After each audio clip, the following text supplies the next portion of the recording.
Okay, this last quarter we're going to be studying plants. And you need to know that the study of plants, that area of science, is called botany. So as we study and as we grow plants in this particular unit, you will be botanists, each one of you. And so this is the first chapter dealing with plants. And it's dealing with plant diversity. What is a plant?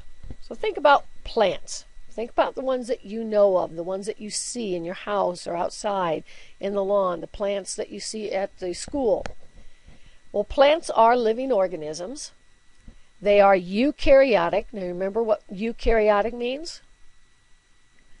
It means they have an organized nucleus. So they have a membrane surrounding their nuclear material. They are multicellular, which means made of more than one cell. Because of that, they actually have organized tissue.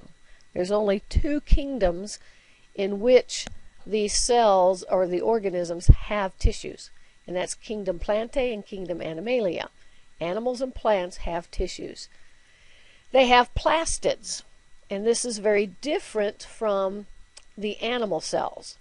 Plastids are what store these pigments. And the pigments are used in a plant to convert light energy and to absorb it and to give it to the chlorophyll, which is in the chloroplast, which is a plastid, so that it can change it into food, which is chemical energy. So light energy being changed into chemical energy through the process called photosynthesis. That occurs because of chloroplast, which is one kind of plastid. And plant cells, when we studied the cells, remember one of the key differences between a plant cell and animal cell was the cell walls. They're outside of the cell membrane. And the cell walls are very sturdy and stiff because they contain cellulose. And that cellulose in the cell walls are providing support and they're providing protection for the plant cell. Some characteristics of plants: if it's a mature plant, then the cells inside of it will have one or two vacuoles, and their job is to store water. And they're usually referred to as a central vacuole. And that, along with the cellulose, creates turgor pressure, which supports the non-woody plants. And think of them. Some will get very tall, such as the sunflower plant. It could be 6 feet, 7 feet high, yet they have no internal skeleton or external skeleton, and they don't have wood. What allows them to stay stiff is the central vacuoles filling up with water, that's turgor pressure, and against the cellulose. This watery liquid that is stored in some of the vacuoles is actually called sap. Some plants are very tiny, microscopic, while others are some of the largest organisms on Earth. Another characteristic of plants is that they are producers. We studied about producers and consumers. Producers are the ones that create the food, the energy source. So they have the ability given by God to capture sunlight and to make food. Basically, usually it's glucose, sugar, and they produce that. And then, of course, the consumers are going to consume that either directly or indirectly. And the one on the finger there, those are the tiniest flowering plants that are known. They have the ability, as we said, to make their own food, glucose, during a process called photosynthesis, and we studied that in reference with also the cellular respiration that goes on in the plants. So that's why they're producers, because of being able to carry out the process of photosynthesis. There are other organisms that can create food by a process called chemosynthesis, which is not the same. And why is it important to study plants? Why do we take this time? Well, botany is very important to us for one reason, probably number one reason, is food. Our food comes either directly or indirectly from green plants. About 2/3 of the food that we eat comes directly from plants. That's when you eat your fruits and your vegetables and nuts and those things. 1/3 of it comes from the animals that we eat. So when we eat chicken, or when we eat beef, or when we eat pork, well, where did that meat come from on the animals? Well, they had to eat plants. And by eating plants, they produced the meat, and then we eat the meat, which is indirectly coming from the plants. No plants, no food. But there's some other benefits that we get other than providing most of our food. Another benefit that we get is the oxygen that we are breathing. And we looked at that also with cellular respiration. That's why we need the oxygen. And plants will release as a byproduct from photosynthesis oxygen. A lot of raw materials in many of manufactured goods are actually plants. Of course, if you look at most of the clothes, probably the uniforms that you have on, if you look at the tag, maybe 100% cotton, 50% cotton. Well, cotton is a raw material to make clothing, to make fabric. That's one example. Look in makeups. A lot of plants are used for all kinds of things. And plants, of course, are a source of beauty. Imagine this earth without plants. You know, the #1 hobby in America is gardening. And one thing that people pay a lot of money for is to have their lawns look really good. And if they're really good lawns, and a lot of times they pay for people to come and do that, landscape, then the property value is going to go up because it looks a lot nicer and it has a lot more benefit to the neighborhood. Here's some misconceptions. One misconception is that anything out there that's green got to be a plant. If it's green and living, it's a plant. And that's not true. There are some green things out there that are not plants, such as algae. All plants are green. Now, most are, but not all. And there's an example of a plant that is not green. All plants are autotrophic. I don't know if you remember that word. Auto is self and trophic is feeder. That means they are able to produce their own food. And that's true of most plants, but not all plants. Some actually are living off of other plants. Now I want to get into, I know you've read this section in your book, and of course it gets into a lot of evolution, talking about adaptations and mixing that with evolution, because this is one of the terms and one of the processes that evolutionists will use.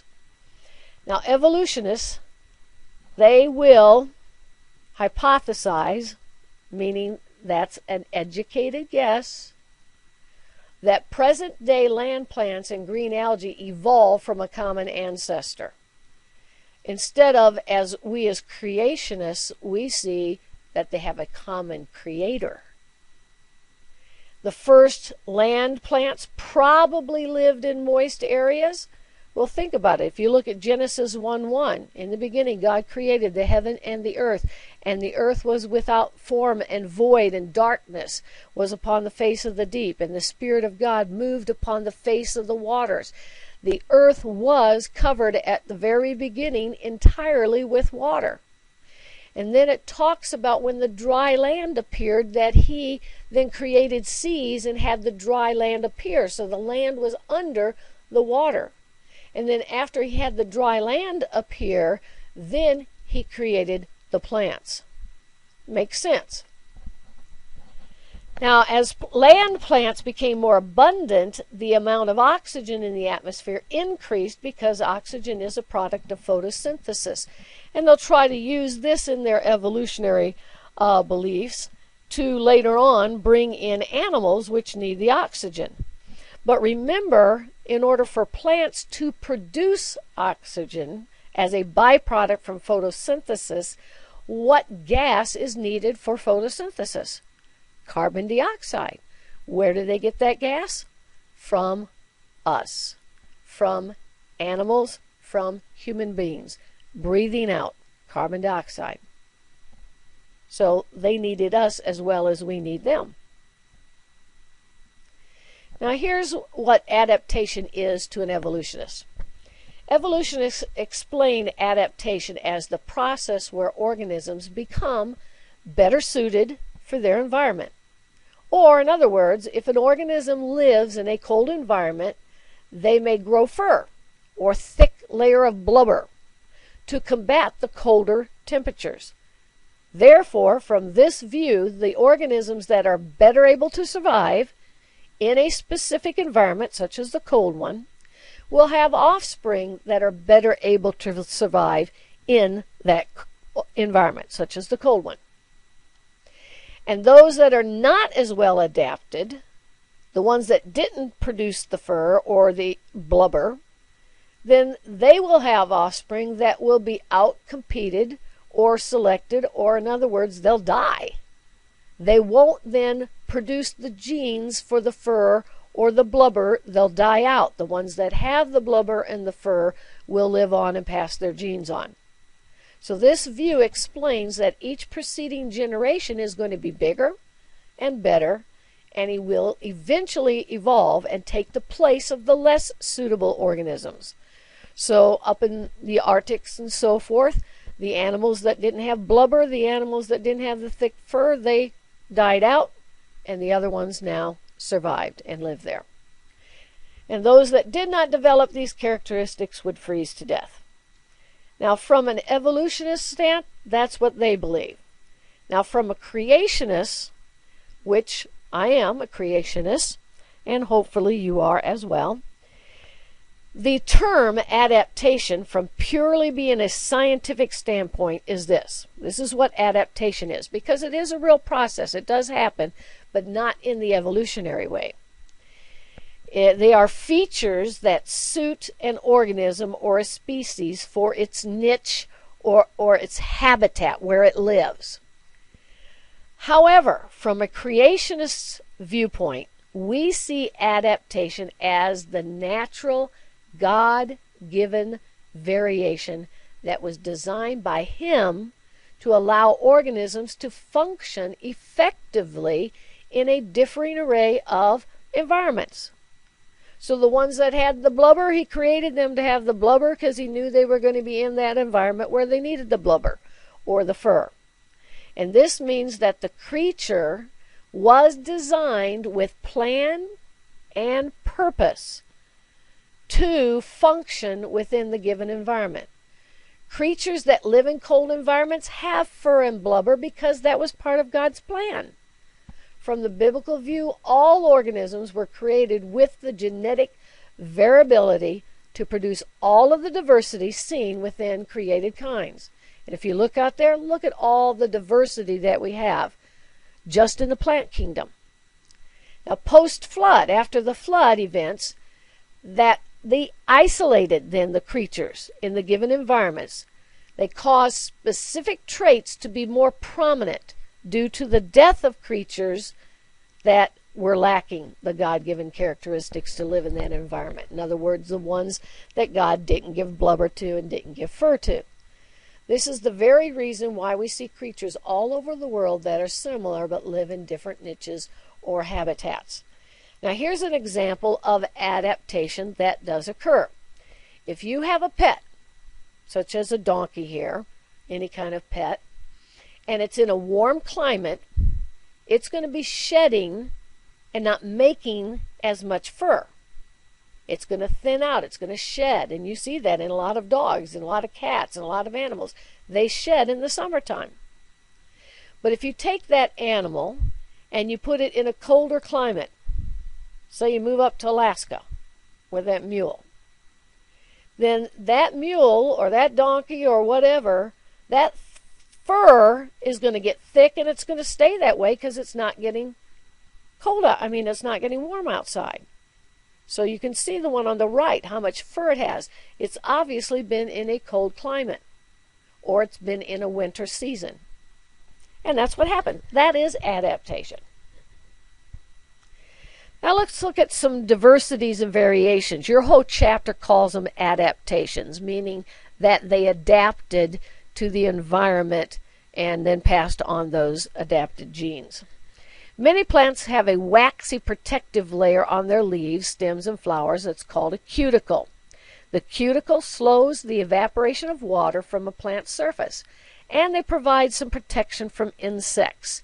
So it's an extra coating. Now, not all leaves have it, but if you see the leaf there and if you feel the leaf, it will have a waxy feel on it.